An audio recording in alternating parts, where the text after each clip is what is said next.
हमें अदालत का सीन दिखा जाता है जहाँ पे कोई कहता है हेयरिंग अब शुरू करते हैं और वहाँ पे हमारी मेल्डिनिक पहुंच चुकी थी। तो कोई कहता है मार्शस मेल्डिनिक उन पे चार्ज है कि उन्होंने नोबल बच्चों को हार्म करने की कोशिश की है और इसी वजह से हमने इनको यहाँ पर बुलाया है। क्या आप इन चार्जेस को टेस्टिफाई करती हैं? तो वहाँ पे बाकी सारे लोग थे, वो सोचते हैं इसको देखो सही, इसको देखकर लगता है ये जीतेगी नहीं, ये तो बिल्कुल पेड़ लग रही है। तो दूसरा कहता है बेवकूफ मत बनो, मुझे पक्का यकीन है कि ये कोई रिडिकुलस आर्गुमेंट लेकर जरूर आएगी। तो हमारी मेल सोचती है मैं क्या करूं, अगर मैंने थोड़ी सी भी गलती कर दी ना फिर तो मेरा एंड हो जाएगा और इसमें तो होली किंगडम भी शामिल है। तो वहां पर कोई प्रीस्ट कहता है होली किंगडम, वो भी कुछ कहना चाहता है योर मैजेस्टी। तो एम्पर कहता है हाँ कहें। वो सोचती है मुझे पता था ये जरूर पंगा लेंगे। तो उनमें से कोई कहता है ये प्रीस्ट जो यहाँ पर है ना, ये एग्जॉर्सिस्ट है और मैं जानता हूँ स्टार्ट से ये कहना बहुत ज्यादा रूड होगा, लेकिन जब इन्होंने लेडी मेल्डिनिक को अकेडमी में विजिट किया था ना तो इन्होंने कहा था इनको स्ट्रेंज पावर सेंस हुई है। तो तब जज कहता है फादर वैशु प्लीज आप अपना क्वेश्चन स्टेट करें। वो कहता है जी मुझे लगता है कि लेडी मेल्डिनिक डीमन के साथ काम कर रही हैं। सब लोग कहते हैं कि यार डीमंस, लेकिन ये तो इलीगल है ना, ये डीमंस की पावर यूज कर रही है। तो बाकी भी कहते हैं एग्जॉर्सिस्ट ने कहा उसने ये फील किया। तो वहां पे जो दो लोग बैठे हुए थे उनमें जनरल कहता है मुझे कोई आइडिया नहीं है क्या हो रहा है, आखिर वो प्रीस्ट ऐसी बात कैसे कह सकता है। लेकिन उसके साथ जो काले बाल वाला था वो चिल्ला कहता है हमें अभी वेरीफाई करना पड़ेगा योर मैजेस्टी। तो एम्पर कहता है मैं इस मामले को इन्वेस्टिगेट करूंगा, लेकिन पहले मैं सुनना चाहता हूँ मार्शस क्या कहती हैं। तो हमारी मेल सोचती है यहाँ से बाहर निकलना बहुत ज्यादा मुश्किल होगा, हालांकि हिज मैजेस्टी भी मेरी हेल्प कर रहे हैं फिर भी। तो मेल कहती है मैंने जो मैजिक टूल्स बनाए हैं ना वो बहुत ही ज्यादा अच्छे से काम कर रहे हैं, इसी वजह से आपको लगता है कि मैंने डीमंस के साथ कॉन्ट्रैक्ट किया है, लेकिन इसी वजह से शायद आप मुझ पे शक कर रहे हैं। हालांकि उन आइटम्स का डीमन के साथ कोई ताल्लुक नहीं है और इसी वजह से मैं अपने विटनेसेस को यहाँ बुलाना चाहूंगी ताकि वो टेस्टिफाई कर सकें। और थोड़ी देर बाद वहां पर फेडल और हेन आ गए थे। वो कहती है ये है मार्कस और मार्शनेस मैजिक किंगडम के। तो हेन कहती है हमने तो लेडी मेल्डिनी को मैजिक टूल्स प्रोवाइड किए थे, लेकिन सच में आपको लगता है कि वो डिमोनिक एनर्जी है? बिल्कुल भी नहीं। तो फेडल भी कहता है लगता है होली किंगडम की पावर बहुत ज्यादा इनक्रेडिबल है।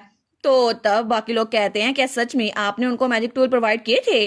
तो हेन कहती है बिल्कुल, हमने कोलैबोरेट करने का डिसाइड किया है क्योंकि हम लोग जल्द ही मैजिक किंगडम के अंदर लेडी मेल्डिनी की स्टेशनरी शॉप वो दोबारा खोलने वाले हैं। तो ये बात सुनकर वहां बिल्कुल खामोशी छा गई थी। तो वो जनरल कहता है मैजिक किंगडम के साथ कोलैबोरेशन, आखिर मुझे इस बारे में क्यों नहीं पता था। लेकिन तभी उसे भी कुछ एहसास होता है जैसे वो हिप्नोसिस उस पर भी काम कर रही थी, लेकिन फिर भी वो वहां पर कहता है आखिर सब लोग ऐसे बिहेव क्यों कर रहे हैं। ये कितना इम्प्रेसिव है ना कि यहाँ पर किसी ने मैजिक किंगडम के साथ डील कर ली है। तो वहां पर एम्पर कहता है खामोश हो जाओ, नोबल्स और मेंबर ऑफ एम्पीरियल फैमिली वो मार्शस किनोया के आर्टिफैक्ट की वजह से हार्म हो गए थे। क्या आप इस बात से अवेयर हैं मार्शस हेन? तो हेन कहती है क्या मैं इस बात को नहीं जानती थी। तो वहां पे वो प्रीस्ट कहता है हम क्यों ना लेडी मेल्डिनिक से ही पूछ लें कि वो जानबूझ के बच्चों को हार्म करना चाहती थी या फिर नहीं। तो एम्पर कहता है ठीक है हम पूछ लेते हैं। वो कहता है आप इस बारे में क्या कहेंगी मार्शस किनोया? तो हमारी कहती है मैं, लेकिन तभी उसे कुछ एहसास होता है जैसे वो हिप्नोसिस उस पर भी काम कर रही थी, उसको तो बहुत ज्यादा प्रेशर फील हो रहा था। तो तब वहां पर हेन कहती है ऐसा हो नहीं सकता, लेडी मेल्डिनिक बच्चों को हार्म करने की कोशिश करें, है ना लेडी मेल्डिनिक? लेकिन वो सोचती है मेरी वियन ये तो ब्लरी हो रही है। वो कहती है लेडी मेल्डिनिक, तो मेल उसको तो कुछ समझ नहीं आ रहा था। बाकी लोग कहते हैं ऐसा लगता है उनकी तबीयत ठीक नहीं है, शायद वो अपने गिल्ट के वेट के अंदर दबी हुई हैं। वो सोचती है अच्छा ये इनका प्लान था, लेकिन मेल कहती है नहीं मैं बिल्कुल ठीक हूँ योर मैजेस्टी। और तब वो आगे बोलना शुरू करती है, लेकिन वो प्रीस्ट सोचता है क्या ब्रेन वॉशिंग इस पे काम नहीं कर रही। तो तब वो कहती है मैं बच्चों को बिल्कुल भी नुकसान पहुंचाना नहीं चाहती, मैं कसम खा के कहती हूँ। और तब वो हमें बताती है कि मुझ पे ये ब्रेन वॉशिंग स्पेल काम कैसे नहीं किया, क्योंकि मेरे पास एक परफ्यूम बोतल है और ये बोतल उसको दी थी हमारे डैडी ने। वो कहता है मैंने इसके अंदर अपनी ड्रैगन की पावर्स भर दी हैं, अगर कोई भी आपको ब्रेन वॉश करने की कोशिश करे ना तो ये उसको ब्लॉक कर देगा, मुझे लगता है ये आप पे काम करेगा। तो मेल कहती है फैसिनेटिंग। तो डैनी कहता है और मेरा ब्रेन वॉशिंग स्पेल वो वीक है तो एक दिन के बाद उतर जाएगा। मेल कहती है आखिर तुम ऐसा कैसे कह सकते हो डैनी, तुम तो बड़े जीनियस हो। वो कहता है नोबल वुमेन वो तो अपने साथ स्मॉल परफ्यूम बोतल्स लिए फिरती हैं, तो मुझे लगता है किसी को भी आप पे शक नहीं होगा। तो हमारी ओन कहती है तुम्हें ये बात पता है डैनी, तुम तो बड़े स्मार्ट हो। वो कहता है सच्ची? तो हमारी ओन सोचती है मुझे लगा ही था, लेकिन मुझे यकीन नहीं होता कि वो लोग मेरे जैसे इनोसेंट इंसान पे ब्रेन वॉशिंग स्पेल यूज करने की कोशिश करेंगे जिसको उनकी स्कीम का कोई आइडिया नहीं है। तो हमारी ओन कहती है अकेडमी में जो भी इंसिडेंट हुआ है ना, वो स्टेशनरी शॉप की गलती नहीं है योर मैजेस्टी, और मैं अपने दूसरे विटनेस को यहाँ समन करना चाहूंगी। तो वो कहता है ठीक है, उसको समन करो। तो तब हमारी हीरोइन उसको आने का इशारा करती है, लेकिन तभी वहां पर जो कोई भी आ रहा था ना, उसको देखकर सब लोग हैरान थे। वो कहते हैं आखिर ये कौन है, आखिर एक अनआइडेंटिफाइड पर्सन को विटनेस के तौर पर बुलाने की इसकी हिम्मत कैसे हुई, हमने तो इसके बारे में कभी नहीं सुना।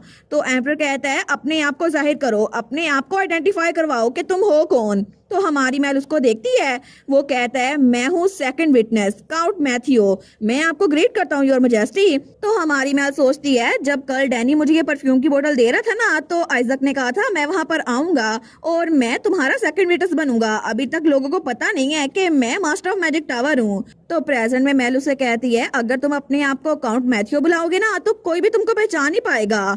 तो वो सबसे कहती है ये आदमी जो यहाँ पर खड़ा है ये है master of the magic tower, और ये मेरी इनोसेंस को प्रूव करेगा। तो सब लोग बिल्कुल हैरान थे, वो कहते हैं मास्टर ऑफ मैजिक टावर सच में। तो एम्पर कहता है काउंट मैथ्यू प्लीज अपनी टेस्टिमनी को बिगेन करें। वो कहता है जी मैं प्रूव कर सकता हूँ कि मार्शल स्किनोया वो इस इंसिडेंट में बिल्कुल भी इन्वॉल्व नहीं है। सारे के सारे प्रोडक्ट्स जो स्टेशनरी शॉप से वहां जाते हैं ना, उनके ऊपर एक स्पेशल स्पेल कास्ट होता है, तो आप इसको देख सकते हैं। तो एम्पर कहता है स्पेशल स्पेल, तो आइजक कहता है जी बिल्कुल, ये स्पेल ये एक तरह से रिकॉर्डिंग शुरू कर देता है जब भी प्रोडक्ट के साथ कोई मसला हो।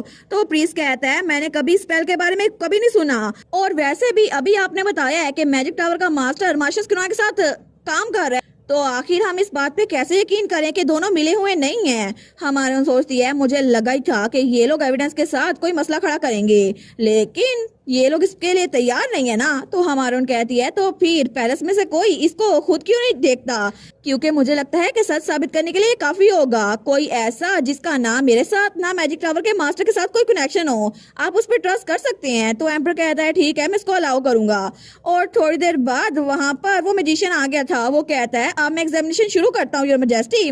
और तभी वहां पर एक ब्लैंक स्क्रीन थी और सबके सामने उस पेपर की ब्लैंक स्क्रीन आ गई थी, लेकिन तब वो मैजिशियन कहता है ये तो बहुत ही ज्यादा ऑसम स्पेल है योर मैजेस्टी। एम्पर कहता है क्या लगता है तुम्हें, तो वो कहता है ये स्पेल ये तो एक्सप्लोरियन से पहले कास्ट किया गया था और ये सच है कि इसमें रिकॉर्ड हो सकता है, इसी वजह से हम इसको देखते हैं। और तब वहाँ पे रिकॉर्डिंग शो हो रही थी, वहाँ पे दो लोग थे, उनमें से पहला कहता है हमें बच्चों के लौटने से पहले पहले इसको खत्म करना होगा, इसके ऊपर एक्सप्लोडिंग स्पेल लगा दो। तो दूसरा कहता है मैंने लगा दिया है, कल तक तो मार्शल स्किनोया उनके प्रोडक्ट उसके फटने की खबर पूरे इलाके में फैल जाएगी और सबको लगेगा कि इसी के अंदर कोई मसला है, इसी वजह से मार्शल स्किनोया बदनाम हो जाएगी। तो तब वो जनरल कहता है अगर एक्सप्लोडिंग स्पेल वो उसी वक्त कास्ट किया गया था, इसका मतलब है पहले प्रोडक्ट्स बिल्कुल सेफ थे। तो तब रिकॉर्डिंग में से आवाज आ रही थी अगर बच्चे इससे जख्मी हो जाए तो हमें फर्क नहीं पड़ता, अगर कुछ बच्चे मर भी जाए तो सब लोग कहते हैं क्या सच में ये लोग बच्चों की जान के पीछे थे। तो हमारी मैल कहती है जो लोग यहाँ ब्लैक क्लॉक्स में आए थे ना, उन्होंने प्रोडक्ट के साथ छेड़खानी की है, इसी वजह से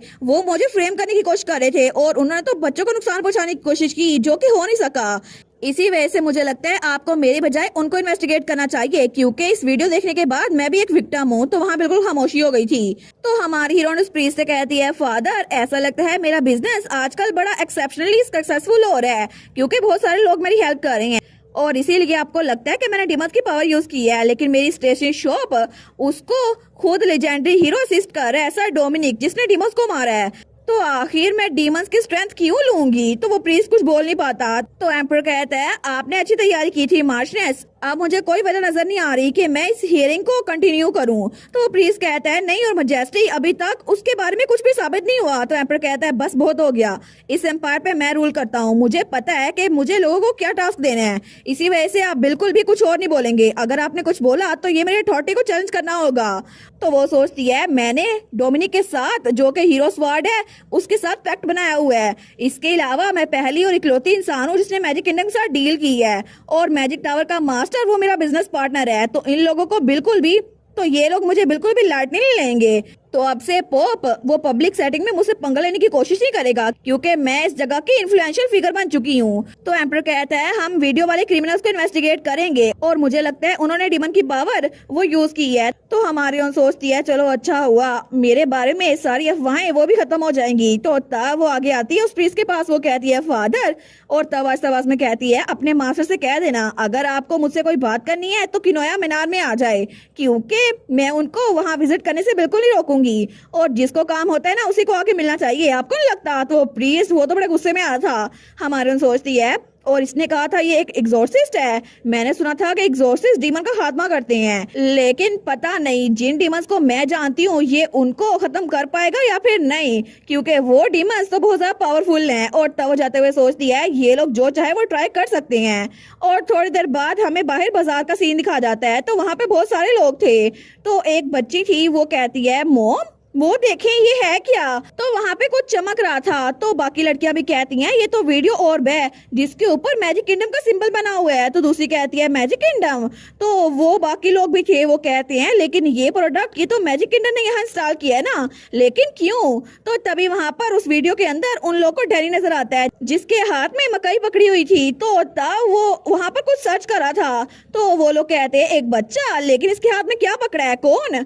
तो तभी डैनी कहता है सब लोग प्लीज इसको एंजॉय करें, और तभी वो उन कोन्स को हवा में फेंकते हैं। लेकिन तब उस वीडियो के पास जो जो लोग थे ना उनके हाथों में उड़ के पॉपकॉर्न आ रहे थे। वो लोग कहते हैं इसका टेस्ट भी बड़ा मजेदार लग रहा है, स्मेल भी, लेकिन जब वो लोग अपने हाथों को देखते हैं ना तो वो पॉपकॉर्न नीचे नहीं गिरे थे, उनके हाथों में आ गए थे। तो डैनी कहता है कुकीज वो नाइट स्काई के स्टार से बनी हैं, और इसके अलावा रियल फ्रूट वो कलर पेपर से बन सकते हैं। ऐसे आइटम जो चाइल्डहुड इमेजिनेशन को सच कर सकते हैं वो सारे के सारे मेलडीनिक स्टेशनरी शॉप में मिलते हैं। तो अब से हम इस बात का ऐलान करते हैं कि हम मैजिक किंगडम के साथ काम कर रहे हैं। तो वो लोग जो पॉपकॉर्न खा रहे थे वो कहते हैं क्या सच में मैजिक किंगडम, वो लोग मैजिक किंगडम के साथ काम कर रहे हैं। लेकिन तभी हमारी मेलडीनिक वो वापस आ रही थी, वो सोचती है प्रमोशन की टाइमिंग बिल्कुल परफेक्ट थी, मैं खुश हूँ कि मैंने एक काम डैनी पे छोड़ दिया, और अब उन लोगों को स्टेशनरी शॉप के साथ पंगा लेने का कोई टाइम नहीं मिलेगा, क्योंकि हमने मैजिक किंगडम के साथ पार्टनरशिप कर ली है। और तब वो तो बड़ी खुश थी, वो सोचती है मेरा नाम भी क्लियर हो गया और बच्चों को भी कोई नुकसान नहीं हुआ। तो होली फादर अगर तुम्हें कोई पंगा लेना है ना तो डायरेक्ट मुझसे आके बात करो, और तुम्हारे ये हथकंडे बिल्कुल नहीं चलने वाले। और इसी के साथ ये वाला पार्ट यहीं पर ख़त्म। तो आप लोग बताइएगा आप लोग को ये पार्ट कैसा लगा, और वीडियो को लाइक और चैनल को सब्सक्राइब लाजमी कीजिएगा। बाकी वीडियोस का लिंक भी स्क्रीन पर नज़र आ रहा होगा, तो काइंडली उनको भी चेकआउट कर ले। और thank you so much for watching my videos. Stay safe, bye bye.